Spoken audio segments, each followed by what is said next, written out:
कोणतं ठिकाण? तर ह्या व्हिडिओमध्ये आपण अशी ठिकाणं बघणार आहे की जी कोल्हापूरमध्ये तुम्ही व्हिजिट केलीच पाहिजे आणि तिथले असे पदार्थ तुम्ही खाल्लेच पाहिजे. चला माझ्याबरोबर व्हिडिओ सुरू करूया. कोल्हापूर म्हणलं की मिसळ तर आलीच. कोल्हापुरी मिसळ आपल्या सगळ्यांनाच माहिती आहे, पण कोल्हापुरातली पण सगळ्यात जास्त फेमस आहे ती म्हणजे फडतरे मिसळ. फडतरे मिसळच्या आत्ता सध्या कोल्हापूरमध्ये 2 ब्रँचेस आहेत. एक आहे शिवाजी उद्यमनगरमध्ये आणि दुसरी जी आहे ती आहे बिनखांबी मंदिराजवळ, अंबाबाईच्या मंदिराजवळ आहे. आणि मला ही मिसळ इथली प्रचंड आवडते, त्याच्यामुळे माझ्यासाठी कोल्हापुरातली ही मिसळ तुम्ही ट्राय नक्की केली पाहिजे. So this is the must visit place for all misal lovers.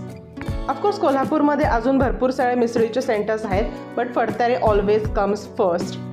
So me visit केलेली ही जी ब्रँच आहे ती आता नवीन झालेली आहे, फडतरे मिसळ सेंटर. दुसऱ्या नंबरला येतं महालक्ष्मी अन्नछत्र. जर तुम्ही परगावरून येत असाल तर ही प्लेस नक्की ट्राय करा. नंतर येतं हे आहे श्री साई भोजनालय. हे पण आहे महालक्ष्मी